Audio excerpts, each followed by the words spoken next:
Hai semuanya, aku Abe dan selamat datang di Customer World. Ada yang bisa? Kami bantu.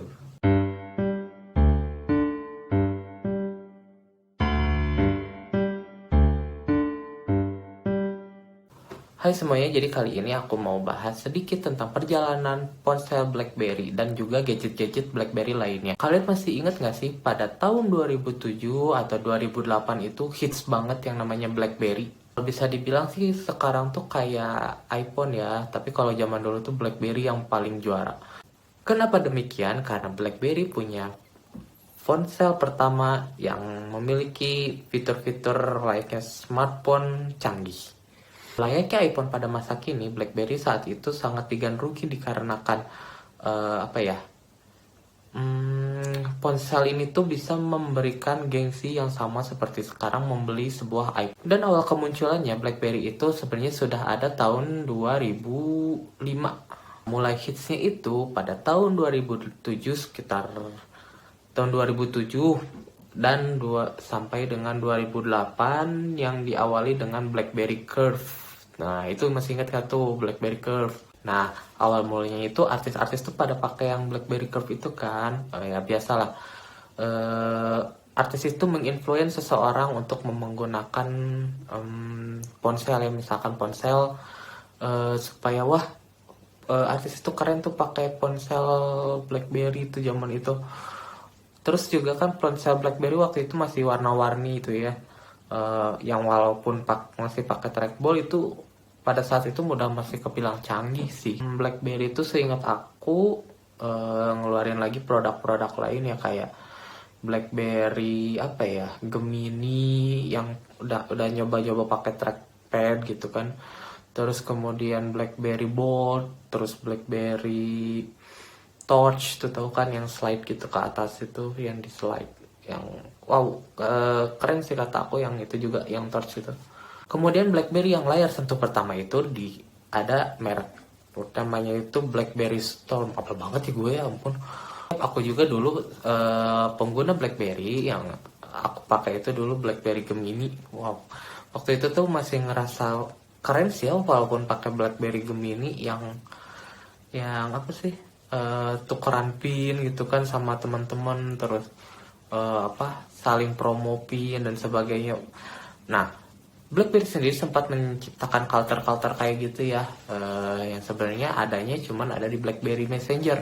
Terus kan BlackBerry ini apa namanya tuh terus memproduksi ya sampai akhirnya dari yang cuman pakai trackball, kemudian sekarang pakai trackpad, kemudian full touchscreen gitu kan. Eh, Evolusinya tuh cukup panjang ya, sekitar dari tahun 2005 itu sampai tahun 2000 berapa ya, 2017 gitu, yang kalau nggak salah itu yang dia udah berubah pakai Android ya. Sama seperti iPhone, BlackBerry pun sempat ditiru oleh beberapa platform ponsel Cina. Mungkin udah tahu lah ya merek-mereknya apa aja. Yang pasti itu bentukannya tuh sama kan, kayak misalkan dia pakai trackpad, pakai tombol QWERTY, bahkan ada yang nyobain juga mungkin pakai touchscreen juga gitu kan. Ya biasalah menyasar pasar-pasar yang belum bisa menjangkau untuk membeli BlackBerry. Dan BlackBerry sendiri dari tahun 2005 itu apa namanya tuh tidak mulus ya sebenarnya ya, karena seiring waktu itu BlackBerry ini terkikis oleh yang namanya smartphone Android, smartphone iPhone gitu kan. Bahkan waktu tahun-tahun segitu tuh udah ada juga yang namanya smartphone Windows, smartphone apalagi ya, Symbian. Kemudian tahu kan ya BlackBerry ada layanan aplikasi pesan yang eksklusif bernama BlackBerry Messenger. Sebelum akhirnya BlackBerry Messenger itu diluncurkan di ponsel iPhone dan Android. Udah benar-benar kesannya udah nggak eksklusif lagi, udah nggak cool lagi, udah nggak kayak apa ya.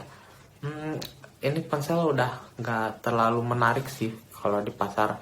Walaupun BlackBerry sempat meluncurkan BlackBerry yang namanya BlackBerry Kitten yang menggunakan sistem operasi BlackBerry 10 yang sebenarnya itu udah lebih ke Android kali ya, tapi sebenarnya bukan Android itu, tapi aplikasinya itu bisa menampung aplikasi Android seperti WhatsApp, Instagram, kemudian apalagi tuh, banyak lah ya yang aplikasi Android yang disuntikan ke BlackBerry 10 ini. 2014 sampai dengan 2020, BlackBerry mengalami keguncangan. Salah satunya BlackBerry sudah tidak bisa memproduksi sudah tidak bisa bersaing lagi dengan ponsel-ponsel zaman sekarang seperti iPhone, seperti Android dan sebagainya. Demikian, awalnya ini BlackBerry ini egois ya sebenarnya. Dia merasa eksklusif dan merasa sangat ponsel gue ini bisa bersaing kok di pasaran. Tapi pada akhirnya BlackBerry sendiri gulung tikar dikarenakan tidak bisa bersaing dengan ponsel lain, walaupun memproduksi ponsel yang berbasis Android. Tapi sayang sekali yang Android juga tidak bisa untuk bersaing dengan ponsel-ponsel. Dan sekarang tahu sendiri kan ya, iPhone yang lebih menonjol dibanding BlackBerry. Nah, menurut kalian sendiri nih, apa sih yang bisa kita ambil hikmahnya? Ambil hikmah, emangnya kisah sedih apa? Pelajaran apa sih yang bisa kita ambil dari kejadian BlackBerry ini? Yang sampai bahkan kemarin tahun 2022 sekitar tanggal 4 Januari itu, BlackBerry sudah menutup semua layanan internetnya ya. Tadi juga sempat aku coba nih, untuk internetnya ini udah nggak bisa karena udah nggak ada servernya. Terus untuk BlackBerry nggak bisa download apa-apa lagi. Jadi ya HP ini ya seadanya aja tuh. Paling ya untuk kamera sih masih bagus. Untuk untuk layanan lain, aplikasi lainnya masih oke sih. Cuman udah wassalam aja, yang namanya telepon udah nggak bisa, SMS udah nggak bisa. Kemudian internet juga udah udah nggak bisa, karena dari BlackBerry-nya sendiri udah diblokir itu udah per tanggal 4 Januari 2022. Apakah sebenarnya BlackBerry ini nggak mau bersaing atau tidak mau mengoptimasi produk-produknya? Kalau aku pikir sih enggak sih ya, karena BlackBerry sendiri untuk produknya itu macam-macam sebenarnya. Udah ponsel udah ada dia. Ponsel dari yang A sampai Z gitu, yang bentuknya pun BlackBerry itu sebenarnya unik-unik gitu ya, dibanding ponsel sekarang yang cuman touchscreen udah aja gitu kan.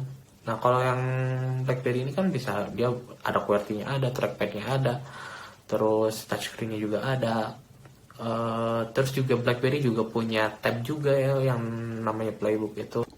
Tapi mungkin seiring perkembangan zaman, BlackBerry tidak bisa bersaing karena mungkin kurang mumpuni lah ya dibanding sekarang Apple, terus platform-platform yang kayak Samsung, kayak apa lagi ya, yang sekarang lagi musim tuh ya gitulah ya, Samsung, Oppo tuh yang dari Cina, terus Vivo, Xiaomi. Padahal BlackBerry juga sempat sih ada yang platformnya Android itu, yang tahu kan BlackBerry Aurora. Nah, sebenarnya yang aku tangkap sih ya, BlackBerry itu emang udah nggak bisa bersaing lagi. Mungkin udah dari pihak internal BlackBerry-nya pun sudah tidak bisa mengoptimasi dengan perkembangan zaman sekarang gitu ya. Mungkin akan seperti merek-merek yang seperti Siemens, terus apalagi ya, Ericsson, terus HTC itu kalau nggak salah udah nggak bersaing lagi sama pasar-pasar sekarang. Pasar-pasar sekarang itu banyak itu ya Apple, iPhone, terus kemudian apa tuh, kalau dari China itu kayak Xiaomi, Vivo, Oppo. Nah, kalau menurut aku sih yang namanya idealisme ataupun idealisme dan kebutuhan pasar itu sebenarnya sulit untuk berbanding lurus ya, karena idealisme kita, mungkin kita pengen punya produk yang kayak gini-gini, ternyata pasarnya itu butuhnya yang kayak gini-gini, dan ternyata itu tuh nggak sinkron biasanya gitu. Selain apa ya, selain hal-hal tersebut ya, misalkan dari persaingan harga, dari persaingan fitur, kemudian dari persaingan produk yang mungkin di produk lain bisa lebih mumpuni dengan harga yang lebih rendah gitu. BlackBerry tidak bisa bersaing lagi seperti sebelum-sebelumnya. Ya, mungkin istilahnya mungkin sayonara BlackBerry, tapi gue acungin jempol sih untuk masa kejayaan BlackBerry. Soalnya masa kejayaan BlackBerry itu benar-benar ponselnya tuh nggak, walaupun sama sih ya bentuknya kotak, cuman nggak standar banget gitu.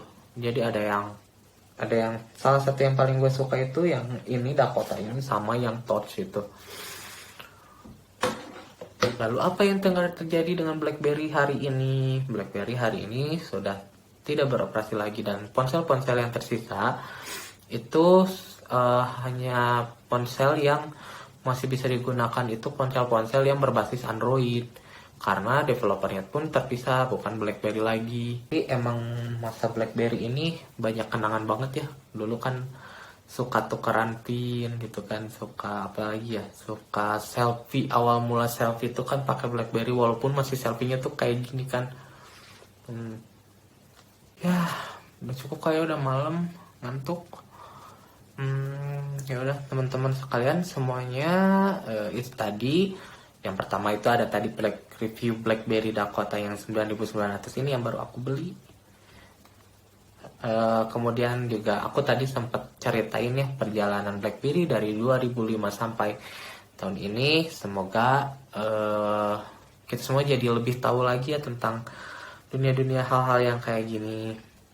Ya itu tadi teman-teman, aku sekali lagi ingetin ya, dalam dunia bisnis, dunia usaha, customer itu sangat berpengaruh. Baik itu pendapatnya, baik itu personanya, baik itu ke harapannya terhadap perusahaan kita. Yang pasti sebisa mungkin kita jangan menyepelekan yang namanya customer atau user atau pembeli atau buyer dan sebagainya.